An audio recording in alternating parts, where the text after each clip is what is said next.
안녕하십니까. 2025년 10월 1일, 오늘 10월 1일입니다. 2025년의 마지막 4분기, 4분의 4분기가 시작되는 첫날입니다. 10월 1일 수요 잡담 시작하겠습니다. 제 책, 정말 야훼가 다 죽이라고 명령했을까? 여호수아서의 가나안 정복 이야기 한 장 한 장 읽어가면서 설명하고 있습니다. 지난주까지 사실 그 헤렘에 관한 이야기, 그러니까 가나안 정복 이야기는 다 살펴봤습니다. 가나안 정복 이야기를 전하고 있는 텍스트들은 다 살펴봤어요. 그럼 오늘부터 이제 마지막까지는 이 헤렘의 이야기, 그러니까 가나안 정복 이야기를 그동안 어떻게 해석해 왔는지, 이 이야기를 유대교와 그리스도교에서는, 또 유대교와 그리스도교 학자들은, 구약 성서 학자들은 어떻게 해석해 왔는지 하는 것을 살펴보겠습니다. 그러니까 일종의 해석의 역사를 살펴보는 거죠. 그리고 가장 마지막 장에는 저는 이 이야기를 어떻게 해석하고 있는지, 어떻게 읽고 해석하는지를 설명하는 것으로 이 책을 마무리 짓도록 하겠습니다. 자, 오늘은 그럼 13장 헤렘의 해석학, 고대 해석자의 해석이라는 제목이 붙어있는 제 13장을 읽어가겠습니다. 첫 번째 소단락의 제목은 정복 이야기의 문학 형식이라는 제목이 붙어 있습니다. 20세기 구약 성서학에 가장 큰 영향력을 행사했다는 폰 라트, 게르하르트 폰 라트 는 이 구약 성서를 역사서라고 정의했습니다. Historical books, 역사서라고 정의했습니다. 역사책이라는 거죠. 쉽게 말하면은. 물론 구약 성서에는 역사서가 아닌, 역사라는 문학 양식이, 서술 양식이 아닌 다른 양식으로 쓰인 문서들도 많이 있습니다. 하지만 구약 성서에는 역사서의 성격을 가진 문서가 가장 큰 부분을, 많은 부분을 차지하고 있는 게 사실입니다. 그래서 통틀어서 뭉뚱그려서 폰 라트는 구약 성서를 역사서라고 정의했던 것입니다. 다른 문서들도 많이 있지만, 다른 성격의, 다른 양식의 문서들도 있지만 가장 큰 부분을 차지하고 있는 것이 역사서이기 때문에 구약 성서 전체를 역사서로 성격 규정한 것을 꼭 틀렸다고만 할 수는 없습니다. 물론 말씀드린 대로 예외가 있지만 전체적으로 보면 그렇다는 얘기입니다. 정확하게 엄밀하게 얘기하면 구약 성서 전체를 역사서라고 말할 수는 없죠. 그렇지만 가장 큰 부분을 차지하고 있는 양식이, 서술 형식이 역사서이라는 사실은 부정할 수 없습니다. 구약 성서가 역사서라고 했을 때 그 역사는, 그렇지만 현대적인 의미의 그것과는 다릅니다. 현대인들이 생각하는 역사, 그것과 구약 성서가 생각하는 역사는 다르다는 얘기입니다. 차이가 있다는 얘기입니다. 과거에 일어난 일을 가급적 그대로 객관적으로 보도하는 것이 현대 역사서의 1차적인 과제입니다. 물론 제가 이게 1차적인 과제라고 말씀드렸습니다. 이게 전부는 아닙니다. 현대의 역사의 전부는 아니에요. 벌어졌던 일을 가급적 객관적으로 일어난 그대로 적는 것이 역사의 전부는 아니에요. 하지만 그게 1차적인 과제인 거는 사실이죠. 1차적인 과제인 것은 사실을 뒤집어서 말하면 벌어지지도 않은 일을 벌어진 것처럼 쓰는 일은 없다 이겁니다. 현대 역사서에서 그렇게 되면 거짓 역사입니다. 그거는 거짓 역사예요. 그렇지만 구약 성서 역사의 서술 목적은 벌어졌던 일을 가급적 그대로 객관적으로 서술하는 것이 아닙니다. 그게 구약 성서가 만일 역사서라고 한다면 구약성서 역사의 1차적인 가장 중요한 목적은 그게 아니라는 겁니다. 벌어졌던 일을 그대로 적는 것이 1차적인 목표가 아니라는 겁니다. 구약성서에는 인간의 역사는 궁극적으로 하나님이 자신의 뜻을 구현하는 장입니다. 구약성서에서 인간의 역사는, 그러니까 구약성서가 서술하는 역사는 뭐냐면 벌어진 일을 그대로, 가급적 그대로 전하는 것이 아니라 인간의 역사에서 야훼 신의 의지와 계획이 어떻게 펼쳐졌느냐 하는 것을 보여주는 것이 역사서술의 목적이다 이겁니다. 그러니까 인간의 역사는 야훼가 자신의 뜻을 펼치는 장이다. 야훼가 자신의 뜻을 펼치는 그런 장이라고 이해하고 인간의 역사를 서술한 겁니다. 하나님이 역사적 사건을 통해 어떤 뜻을 이루려 하시는지를 밝히는 일이 역사서술의 과제라는 겁니다. 그러니까 구약성서 역사의 과제는 뭐냐면은 하나님이 역사적 사건을 통해서 뭘 이루려고 하는지를 보여주는 것. 이게 역사서술의 과제입니다. 실제로 어떤 일이 일어났느냐 하는 사실성이 최고의 기준은 아니라는 얘기입니다. 현대 역사서술의 이 최고의 기준이라고 말하지만 가장 밑바탕이 되는 것, 가장 기본이 되는 것은 벌어진 일을 일단 그대로 적는 겁니다. 전하는 겁니다. 벌어진 일에 바탕을 두고 있어야 돼요. 그게 굉장히 중요한 부분을 차지하고 있고 거기에 중점을 두고 있는데 반해서 그런 역사적인 사실성이라는 게 구약성서 역사소설의 가장 중요한 최고의 기준은 아니라는 얘기입니다. 구약성서 역사가 그렇다고 꾸며낸 얘기거나 허구라는 뜻은 아닙니다. 소설은 아니라는 얘기예요. 소설이라는 얘기는 아니에요. 꾸며낸 이야기는 아니라는 뜻입니다. 역사적 사실성 역시 구약성서 역사소설의 중요한 기준 가운데 하나인 건 사실이지만 유일한 기준도 아니고 최고의 기준도 아니라는 얘기입니다. 최고의 기준은 뭐냐면 말씀드린 대로 하나님의 뜻이 인간의 역사에서 어떻게 펼쳐졌느냐 하는 것을 보여주는 것. 이게 최고의 기준입니다.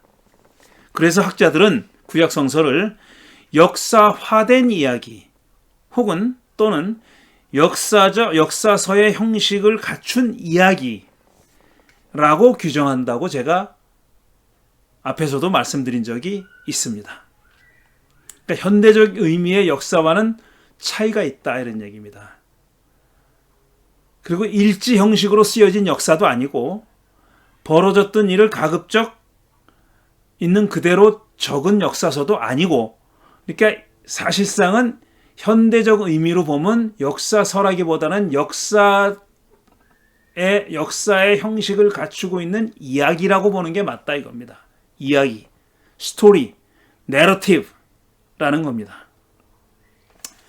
지난 세기부터 그러니까 20세기부터 구약성서의 문화 양식을 이렇게 역사서가 아니라 신화라고 규정하는 학자들이 늘어나고 있습니다.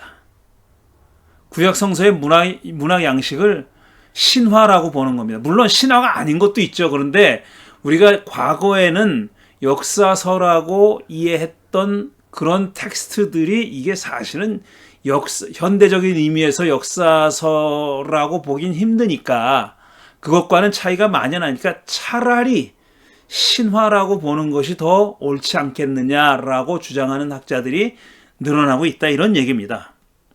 자, 보수적인 기독교인들은 물론이고 보수 성향의 학자들도 이렇게 신화라고 보는 견해를 비판합니다. 일반 보수적인 기독교인들은 신화 말도 안 되는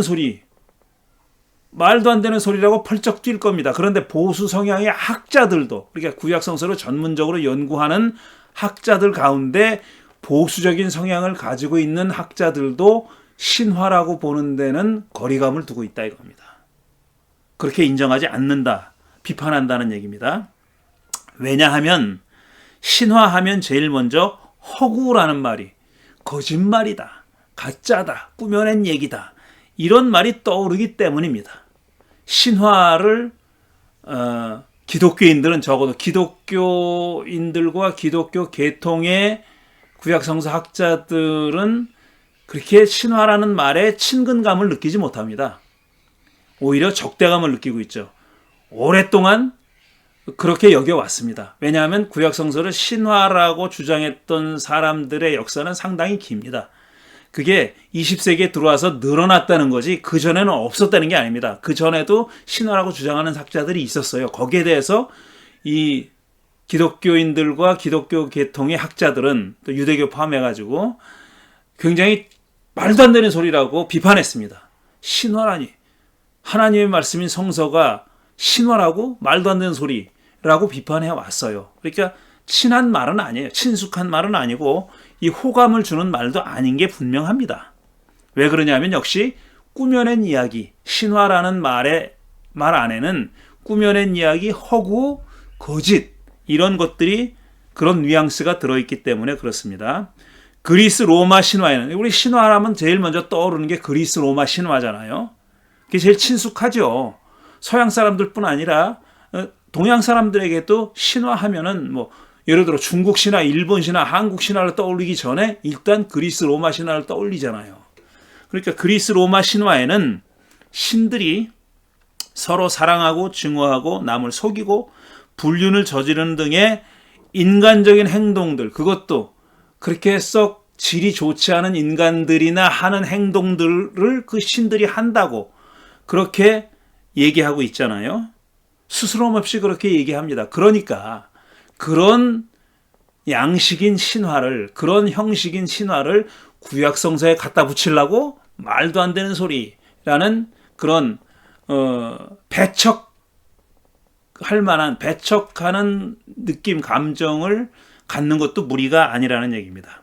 이런 신들은, 그러니까 그리스 로마 신화에 나오는 신들은 야훼 신과는 성격이 다르기 때문에 신화 그 자체, 신화라는 문학 양식 그 자체를 부정적으로 여기는 것도 무리가 아니라는 겁니다.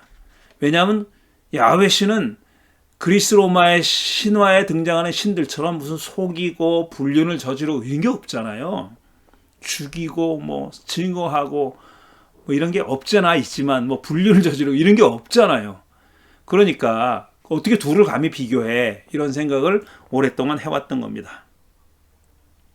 통속적인 의미의 신화는 그러하지만 지금까지 말씀드린 대로 그런 것이 일반적으로 사람들이 생각하는 신화지만 학계에서 말하는 신화는 그런 게 아닙니다.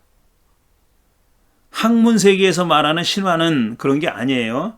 한국 민족문화 대백과 사전의 신화의 정의는 이렇습니다. 신화는 우주의 기원, 초자연적 존재의 계보, 민족의 시원 등과 관련된 신에 대한 서사적 이야기 또는 설화, 이렇게 정의되어 있습니다. 좀 더 구체적으로 브리테니커 사전은 좀 더 자세하게 규정되어 있어요. 이게 좀 깁니다. 긴 대로 그대로 인용해 보면요. 신화는 기원이 알려지지 않은 상징적 설화, 기원이 정확하게 뭔지 모르는 그런 일에 대한 상징적 설화다. 그런 사건이나 그런 어떤 존재에 대한 상징적 설화로서 표면적으로는 실제 벌어진 사건과 관련이 있고 특별히 종교적 신념과 연결되어 있는 이야기, 그런 식으로 기술되어 있는 이야기다 이겁니다. 실제 벌어진 사건과 관련이 있는 것처럼 서술되어 있는 그런 이야기라는 얘기입니다. 이것은 제의 등의 상징적인 행위, 제사, 제의 등의 상징적인 행위 및 상징적인 장소나 성전, 성물 등 물건과는 다릅니다. 물건이 아니라 이야기니까요. 신화는 일반적인 인간 경험과는 동떨어져 존재하는 특정되지는 않은 시간에 벌어진, 그러니까 실제 인간의 역사와는 거리가 있는, 그렇게 신화적인 시간이라는 얘기죠. 실제 역사의, 우리 인간의 역사적인 시간과는 좀 거리가 떨어져 있는, 멀리 있는 그런 시간에 벌어진 비범한 사건이나 상황에 개입된 신들이나 초인들에 대한 이야기다. 이렇게 정의되어 있습니다. 좀 정의가 딱 머리에 들어오진 않죠. 이렇게 정의되어 있습니다. 그런데 제 책에서는 신화는 이 다음과 같은 내용을 담고 있다고 그렇게 전제하고 제가 신화라는 용어를 사용하는 겁니다.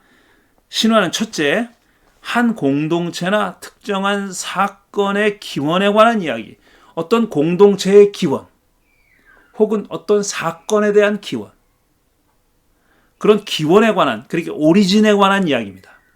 어떤 시작, 아르케에 관한 이야기예요. 기원에 관한 이야기예요. 시작에 관한 이야기. 이게 어디서부터 비롯됐느냐. 어떤 공동체가, 어떤 인간 집단이, 어떤 사건이 기억할 만한 중요한 의미, 지금 우리에게도 중요한 의미를 가지고 있는 사건이 어디서부터 비롯되는지를 설명하는 이야기다.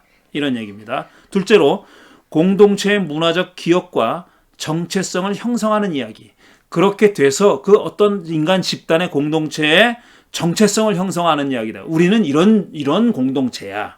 기원이 이러니까. 어디서부터 비롯됐으니까 우리는 지금 이런 성격을 가지고 있는 공동체야라는 어떤 그 집단의식을 형성했던 이야기다. 이런 뜻입니다. 세 번째로, 허구지만 역사적 사실은 아니지만 실제 사건을 반영하는 상징 언어로 구성된 이야기.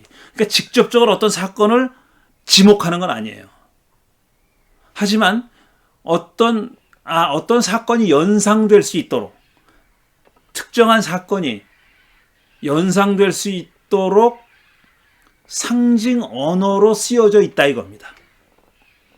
실제 사건을 반영하는 상징 언어로 구성된 이야기라는 말은 그런 뜻입니다. 넷째로, 인간 사회를 반영하는 신들에 관한 이야기. 신들에 관한 이야기, 신화니까 신들에 관한 이야기인데 그게 완전히 인간이랑 동떨어져서 신들의 세계만을 그린 게 아니라 인간 사회를 반영하는 신들의 이야기다. 이런 얘기입니다. 이게 바로 제가 이 책에서 말하려고 하는 신화라는 말이 가진 의미입니다. 자, 구약 성서는 신화적 성격을 갖고 있지만 그리스 로마 신화와는 성격이 같지 않습니다. 제가 말씀드린 대로 같지 않아요. 그건 무슨 신들이 인간들처럼 뭐 배반하고 뭐 막 그러잖아요. 불륜도 저지르고 뭐 이러잖아요. 근데 그런 얘기가 전혀 없어요. 그런 점에서는 정말 신화라고 해도, 구약 성서의 이야기를 신화라고 정의해도 성격이 같지 않다. 그러니까 신화라고 해서 다 같은 신화는 아니다. 이런 얘기입니다. 그리고 또 구약 성서 전체가 신화도 아닙니다. 그 안에는 신화적인 성격을 띠고 있는 그런 문서들이 있는 게 사실이지만 구약 성서 전체를 신화라고 보는 것은 지나친 잘못된 주장입니다. 문학 양식상 신화의 성격을 갖고 있는 문서가 구약 성서에 있다는 얘기입니다. 구약 성서는 신화적 성격을 갖는 세계관의 틀 안에서, 이게 중요해요. 신화적 성격을 가지고 있는 세계관, 신화적 성격의 세계관이 반영돼 있다 이겁니다. 구약 성서에. 그러니까 특별히 이게 무슨 뜻이냐면은 신들의 세계와 인간들의 세계가 동떨어지지 않다는 거예요. 구약 성서의 세계관은 그렇습니다.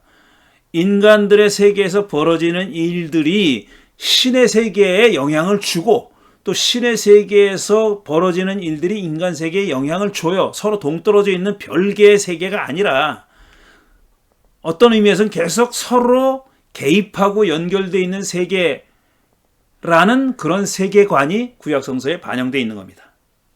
그런 점에서 신화적인 세계관이 반영되어 있다고 말하는 겁니다.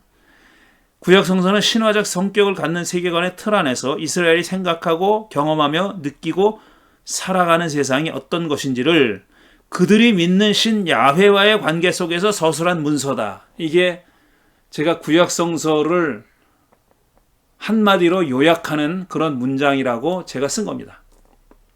구약 성서의 이야기의 성격을 한마디로 요약하는 그런 문장입니다. 다시 한번 읽어보면 구약 성서는 신화적 성격을 갖는 세계관의 틀 안에서 이스라엘이 생각하고 경험하며 느끼고 살아가는 세상이 어떤 것인지를, 어떤 세상을 자기들이 살아가고 어떤 사건을 지금 겪고 있는지를 그들이 믿는 신 야훼와의 관계 속에서, 신과 무관하다고 생각하고 신과 무관하게 벌어지는 일이라고 생각하지 않고 자기들이 믿는 신과의 관계 속에서, 연관성 속에서 서술한 그런 문서라는 얘기입니다. 가나안 정복 이야기도 여기서 예외가 아닙니다. 그러니까 다시 말해서 가나안 정복 이야기도 벌어졌던 일을 가급적 객관적으로 일어난 그대로 서술한 문서는 절대로 아니다. 그런 얘기를 제가 하고 있는 겁니다. 그래서 바로 이어지는 소제목이 가나안 정복 이야기의 신화적 성격이라는 겁니다. 가나안 정복 이야기에 어떤 신화적 성격이 지금 반영되어 있는지, 들어있는지 하는 것을 얘기하는 겁니다. 극단적인 문자주의자를 제외하면 구약 성서에 신화적 요소가 있음을 인정합니다. 대부분의 학자들은 다 인정해요. 웬만큼 아주 정말 극단적인 보수적인 학자들 빼고는 이거 인정하지 않는 사람이 없습니다. 물론 그것을 한국의 경우에는 일반 기독교인들에게 그렇게 말하는 사람들은 없어요. 왜냐하면 그들 표현대로 신자들이 시험에 들까 봐 얘기하지 않아요. 하지만 그들은 그렇게 이해하고 있습니다. 신화적 성격을 가지고 있는 문서들이 있다는 것을 인정하지 않을 수가 없어요. 기적이라고 부르는 사건도 신화적 성격을 갖는 경우가 많습니다. 성 주위를 돌기만 했는데 성벽이 저절로 무너졌다는 여리고성 점령 이야기, 하늘에서 큰 우박이 쏟아져 내렸고 해와 달이 하늘에서 멈춰 섰다는 이야기, 이런 이야기들이 여기 속하죠. 지금 현대인들에게 이게 가능하냐라고 물으면은 에이, 설마 그렇게 생각할 거 아니에요. 근데 이 사람들은 우리처럼 그렇게 생각하지 않았어요. 그들이 갖고 있는 세계관이 우리랑 다르기 때문입니다. 우리랑 다르기 때문에 그들의 세계관에 의하면 이게 불가능한 일이 아니에요. 그러니까 그렇게 쓰면서도 전혀 개의치 않은 거예요. 현대인들이 이렇게 쓴다 그러면 야, 이 사람들이 이걸 읽고 믿겠어? 라고 의심하면서 쓰겠지만, 쓴다 하더라도 그들은 그렇지 않았다. 그들은 그렇지 않았다는 겁니다. 공통된 세계관을 갖고 있는 겁니다. 이걸 쓴 사람이나 읽는 사람이나 듣는 사람이나 다 세계관이 같아요. 단편적인 사건뿐 아니라 정복 이야기 전체가 신화적 성격을 갖는다고 할 수 있습니다. 가나안 땅을 어떻게 이스라엘이 차지하게 됐는지 그 기원을 묻는 이야기잖아요. 가나안 땅을 이스라엘 사람들이 어떻게 차지하게 됐는지, 그러니까 공동체의 기원, 그게 신화라고 말씀드렸잖아요. 앞에서 4가지 중에 하나잖아요. 그 얘기입니다. 어떤 과정을 거쳐서 그 땅에 정착했는지, 가나안 사람들과의 관계에서 그들의 정체성은 무엇이고 그것이 어떻게 형성됐는지 등 기원을 설명하는 이야기이기 때문에 전체적으로 신화적 성격을 가지고 있다고 말할 수 있습니다. 물론 세세하게 이게 그냥 신화다라고 말하면 지나친 말이에요. 왜냐하면 그 안에는 상당히 역사적인 어떤 서술, 내용이 들어있거든요. 그러니까 그걸 전체적으로 그냥 꾸며낸 이야기라는 뜻의 신화라고 말하면 그건 틀린 말입니다. 그러나 이 이야기가, 가나안 정복 이야기에 신화적 성격이 들어있다고 말하면 그건 맞는 말이에요. 그건 부정할 수 없는 말이에요. 그 얘기입니다, 지금. 여호수아서는 실제 벌어진 역사적 사건인 것처럼 서술되어 있습니다. 그래서 역사서라고 폰 라트도 얘기한 겁니다. 다른 신화들에 비해, 물론 폰 라트가 현대적 의미에서 역사서라고 얘기한 건 아닙니다. 그런 뜻은 아니에요, 절대로. 역사적 성격의 문서가 큰 부분을 차지하고 있다, 이런 뜻입니다. 다른 신화들에 비해 역사적 성격이 상대적으로 강합니다. 다른 신화적인 이야기들보다는 역사적 성격이 강하죠. 아주 구체적이고 지명도 많이 나오고요. 구체적인 실제 존재했던 종족들 이름도 나오고, 여러 가지 점에서 신화적 성격보다는 역사적 성격이 강한 것은 사실이에요. 둘을 비교하자는 뜻이 아니라 역사적 성격이 강한 그런 이야기임에는 분명합니다. 아주 100% 허구가 아니라는 얘기예요. 그런 뜻의 신화는 절대로 아니라는 뜻입니다. 여기에는 에덴 동산에서처럼 뱀이 사람의 말을 하지도 않고, 이거 신화적 성격이잖아요. 뱀이 사람하고 대화를 해요. 그건 이야기, 동화적 성격이죠. 사람들이 수백 년 살았다는 얘기도 없어요. 그리고 초자연적 요소가 드물다는 점에서는 신화적 성격이 약하다고도 볼 수 있습니다. 앞에서 제가 성이 무너지고 하늘에 우박이 떨어지고 이 정도가 꼭 필요한 때 등장하는 신화적인 성격이 강한 이야기입니다. 전체적으로는 그렇지 않아요. 전체적으로는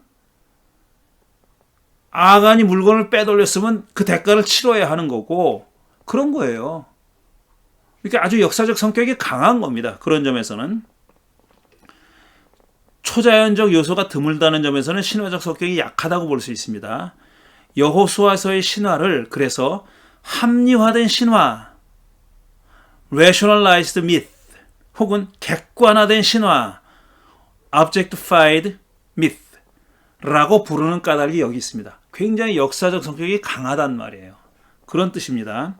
하지만 여호수아서가 이스라엘의 정체성과 문화적 기억에 관한 이야기라는 점에서는 여전히 신화적입니다. 제가 앞에 4가지 든 신화의 특징, 신화라는 문화 양식의 특징 가운데 하나잖아요. 기원을 설명하는 이야기. 통속적으로 허구란 뜻의 신화가 아니라 문학적 성격 또는 문학 양식이 그렇다는 얘기입니다. 신화의 특징에는 도덕 규범에 어긋나는 이야기가 자주 등장한다는 점도 있습니다. 그리스 로마 신화가 많이 그래요. 그리스 로마 신화에 자주 등장하는 신들 간의 불륜이 그 예입니다. 현대인의 눈에는 이야기의 수준을 떨어뜨리는 요소, 신들이 무슨 불륜을 저지르고 말이야. 사람들끼리 불륜을 해도 그것도 비도덕적인데 신들이 그런다고? 그러니까 이야기의 수준을, 질을 떨어뜨리는 요소로 보입니다. 현대인들에게는. 그렇지만 그 신화를 만들고 전승한 집단에게는 그런 요소가 현대인들에게 그런 것처럼 그렇게 심각한 문제거리는 아니었다는 얘기예요. 그러니까 서슴지 않고 그렇게 적은 겁니다. 우리는 신들에게 기대하는 일정한 수준이 있어요. 무슨 능력뿐 아니라 윤리적 도덕적 수준도 있잖아요. 아무리 다신이라고 해도. 그런데 우리 인간의 기준에는 신들이 불륜을 저지르고 이거는 그 기준 밑에 얘기입니다. 그러나 그 신화를 적은 사람들한테는 그렇지 않았다 얘기입니다. 그게 우리가 생각하는 것처럼 그렇게 그 신들의 질을 떨어뜨리는 그런 이야기로 받아들여지지 않았다는 얘기입니다. 그것 또한 자기들 정체성의 일부라고 생각했고 전하려는 메시지가 거기에 구애받지 않는다고 여겼으니까 그렇게 적은 겁니다.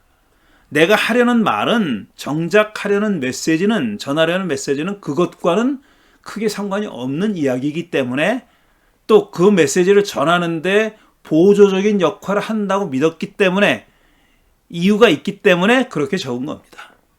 그런 말입니다.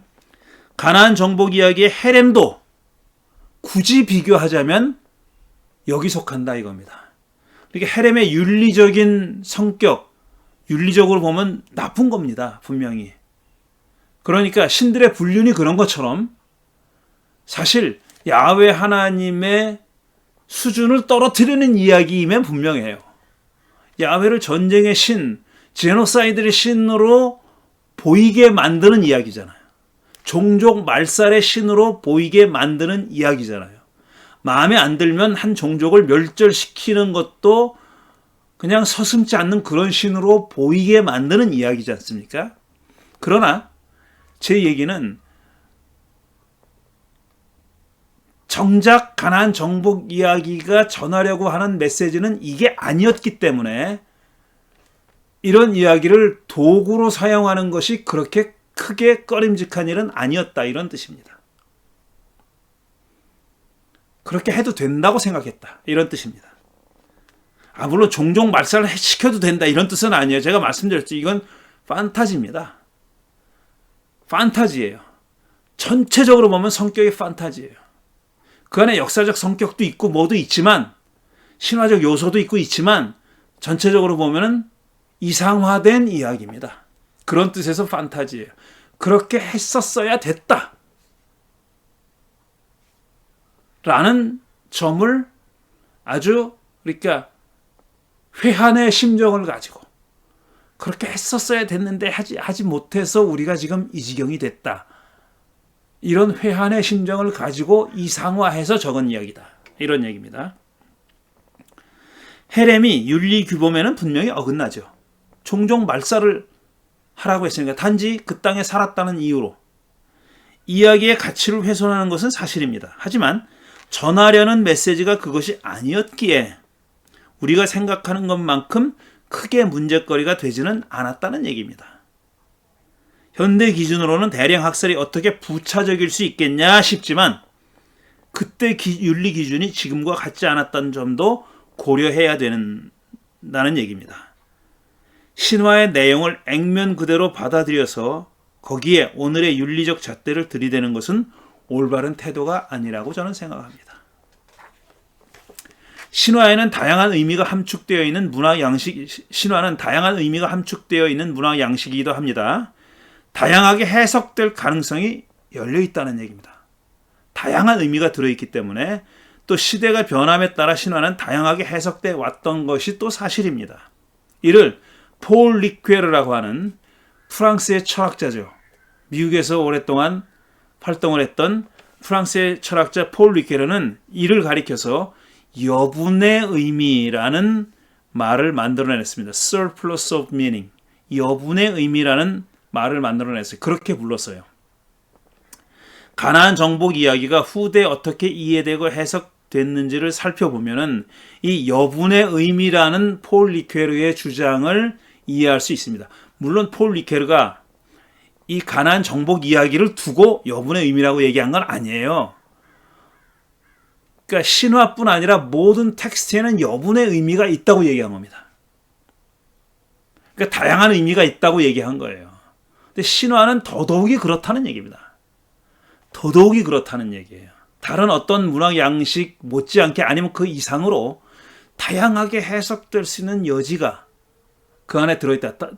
뒤집어서 말하면 다양한 의미가 그 안에 담겨 있는 이야기다. 이런 얘기입니다.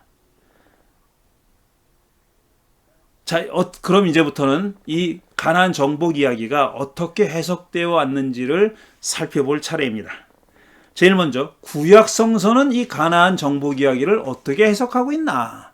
여호수아서 말고, 그러니까 이 정복 이야기가 등장하는 사사기의 앞부분 말고 여타 다른 구약 성서의 문서들은 이 가나안 정복 이야기를 어떻게 해석하고 있냐 하는 겁니다.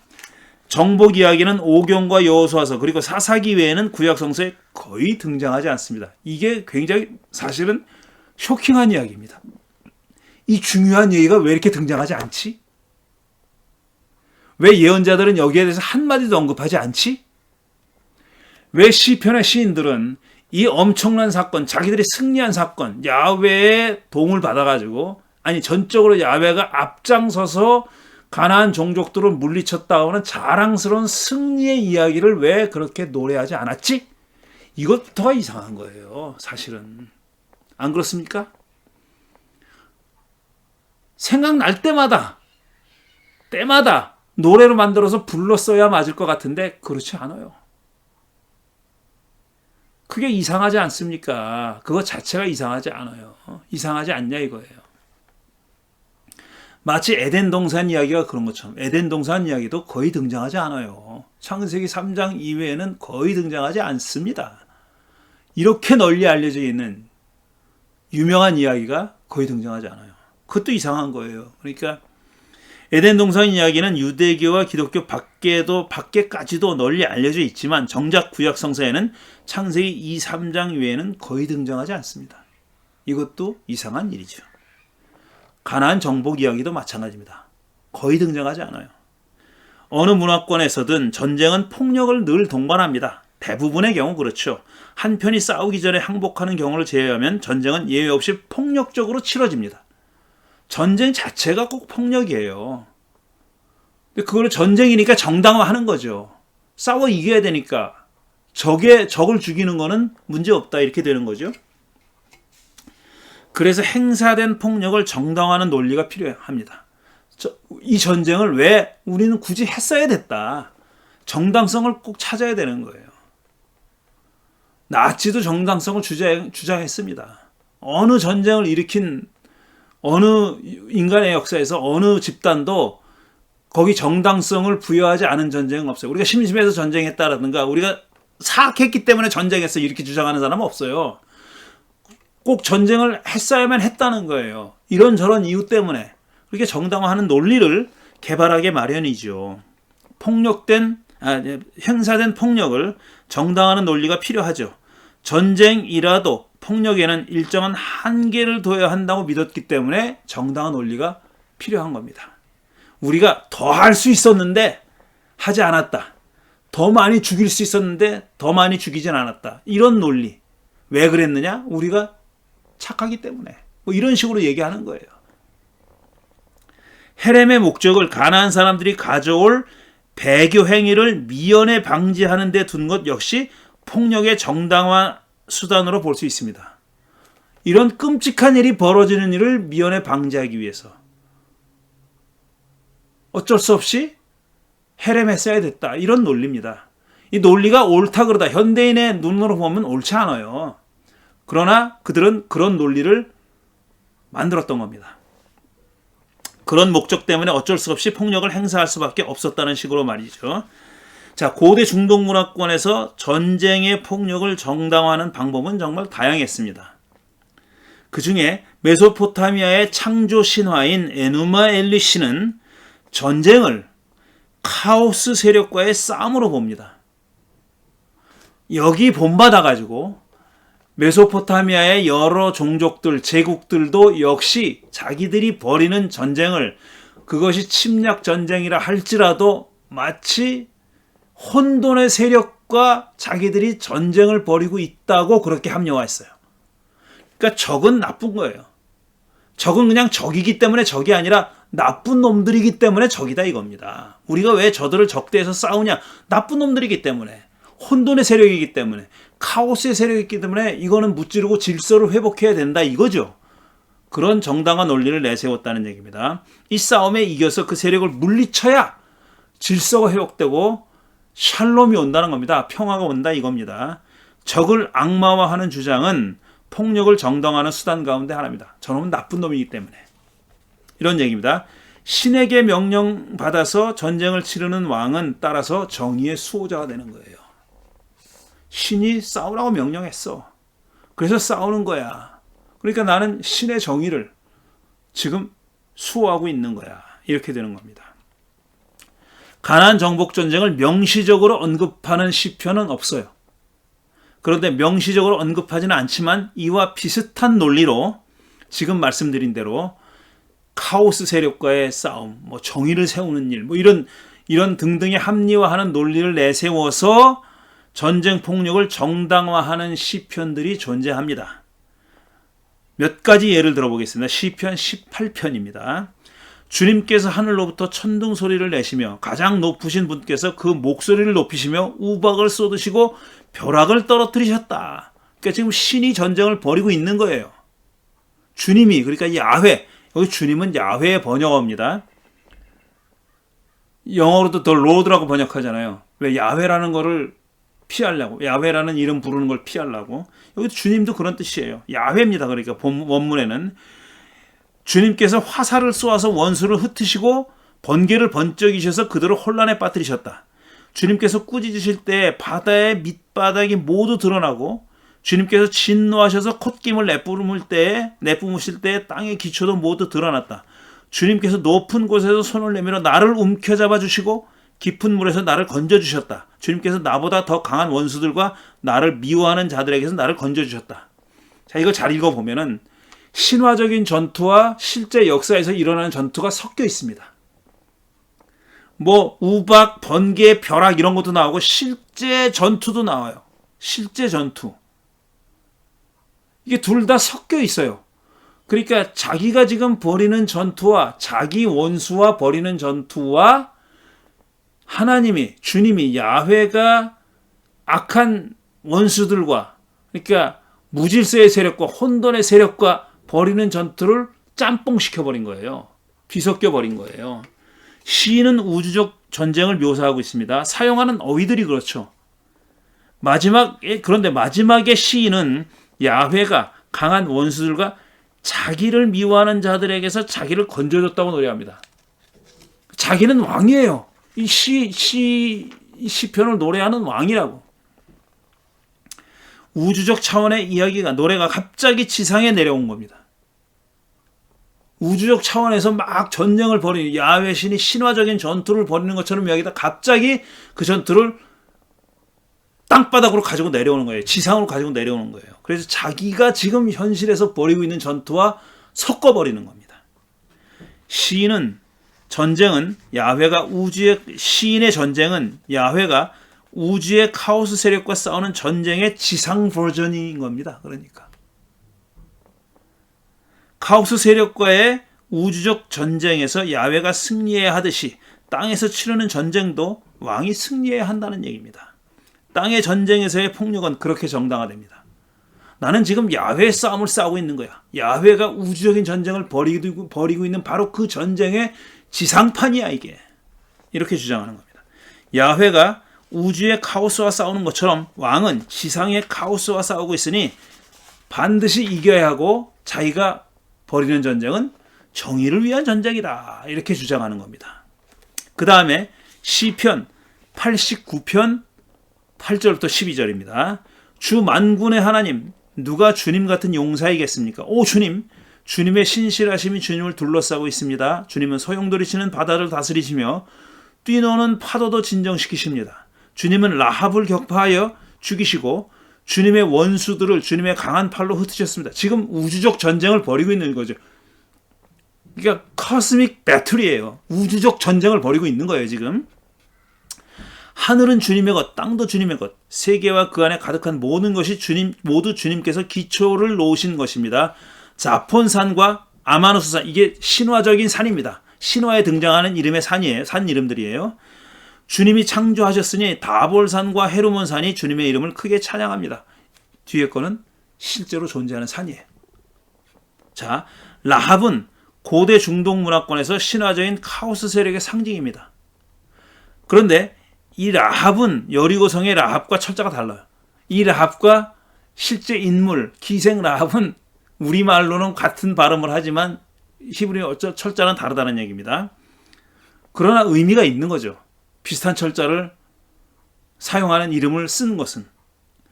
야훼는 라합과 우주적 전쟁을 벌이고 있습니다. 적을 물리치고 원수를 제압해야 우주의 질서가 잡힙니다. 지금 우주의 질서를 잡으려는 전투를 야훼가 무질서의 세력인 신들과 무질서를 상징하는 신들과 전쟁을 벌이고 있는 거예요. 신화적 산들이 야훼의 이름을 찬양합니다. 여기까지는 신화적 전쟁에서 승리한 야훼를 찬양하는 노래입니다. 그런데 그 다음으로 가면 얘기가 달라집니다. 지금 12절까지 읽었는데 19절부터 보면은 똑같은 89편이에요. 시편 19절부터 보면은 완전히 다른 전투 얘기가 나와요. 오래전에 주님께서는 환상 가운데 나타나시어 주님의 성도에게 말씀하셨습니다. 내가 용사들 위해 한 젊은 용사를 세우고 백성들 위해 내가 선택한 용사를 높이 세웠다. 나는 내 종 다윗을 찾아서 내 거룩한 기름을 부어주었다. 내 손이 그를 붙들어주고 내 팔이 그를 강하게 할 것이다. 원수들이 그를 이겨내지 못하며 악한 무리가 그를 괴롭히지 못할 것이다. 내가 오히려 그의 대적들을 그의 앞에서 격파하고 그를 미워하는 자들을 쳐부수겠다. 나는 그를 사랑하고 내 약속을 성실하게 지킬 것이며 내가 그에게 승리를 안겨주겠다. 이건 지상전투잖아요. 다윗이라고 하는 구체적인 역사적 인물이 벌이는 지상전투를 야훼가 도와주겠다. 야훼가 싸워주겠다. 이런 얘기죠. 그의 손은 바다를 치며 그의 오른손은 강을 정복하게 하겠다. 그는 나를 일컬어 주님은 나의 아버지, 나의 하나님, 내 구원의 반석입니다. 하고 말할 것이다. 우주적 차원의 전쟁이 갑자기 지상의 국지전이 됩니다. 조그만 팔레스타인 안에서 벌이는 전쟁으로 갑자기 땅으로 내려온 거예요. 신화적 존재들은 차원이 엄청난 우주적 차원에서 국지적 차원으로 변했고 하늘에서 우주에서 벌이는 전투가 지금 지상의 전투로 변한 겁니다. 그리고 야훼가 무질서의 신들과 싸우던 전투가 갑자기 다윗이 그의 대적들과 싸우는 전투로 규모가 축소되면서 인간의 역사 속에서 벌어지는 실제 전투로 갑자기 변형된 겁니다. 똑같은 89편 안에서 시편 89편 안에서 그렇습니다. 신화적 존재들은 사라지고 지상 존재들이 시야에 들어옵니다. 다윗과 그의 원수가 그들입니다. 야훼는 다윗의 대적을 격파하고 그에게 승리를 안겨줍니다. 시인은 우주전쟁을 지상전쟁으로 변형한 게 아닙니다.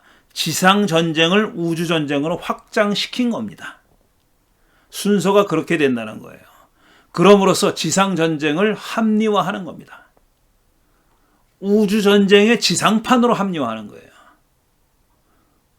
그러니까 이 다윗이 벌이는 지상전쟁이 우주전쟁이다 이런 뜻이 아니라 우주전쟁이 지상전쟁으로 화했다 이렇게 얘기하는 거예요. 시인은 다윗이 땅에서 벌이는 전쟁에 카오스 세력을 물리치고 우주적 차원의 질서를 세우는 우주전쟁이라는 거대한 의미를 부여하고 있는 겁니다. 이렇게 합리화하고 있는 거예요. 다윗이 벌이는 전쟁을 합리화하는 또 하나의 방법인 것입니다. 이상 시편들은 가나안 정복 전쟁을 명시적으로 언급하지는 않습니다. 하지만 이스라엘이 벌이는 전쟁을 우주의 카오스 세력을 물리치고 우주적 차원의 정의를 세우고 평화를 이룩하는 야훼 전쟁의 지상 대리전으로 표현함으로써 거기서 행사되는 폭력을 정당화한 겁니다. 비록 이 시편들이 가나안 정복 이야기를 명시적으로 언급하고 있지는 않지만 똑같은 목적을 가지고 둘은 같은 목적으로 가지고 서술됐다 이겁니다. 가나안 정복 전쟁이 야훼를 배교할 가능성을 미연에 방지한 것처럼 이스라엘이 지상에서 벌이는 전쟁도 야훼가 우주적인 이 무질서의 세력과 전투에서 질서를 회복하는 그 우주적 전투의 일환이다 라고 얘기하는 겁니다. 그렇게 정당화하는 겁니다. 그거는 헤렘을 정당화하는 논리와 크게 다를 것이 없다는 얘기입니다. 그러니까 요약하면은 구약 성서에는 가나안 전쟁을 설명하는, 해석하거나 설명하는 그런 구절, 그런 이야기가 거의 없습니다. 거의 없어요. 간접적으로도 없어요. 그렇지만 이런 시편의 노래들을 보면은 같은 취지로 비슷한 취지로 서술되어 있는 텍스트들은 있다는 겁니다.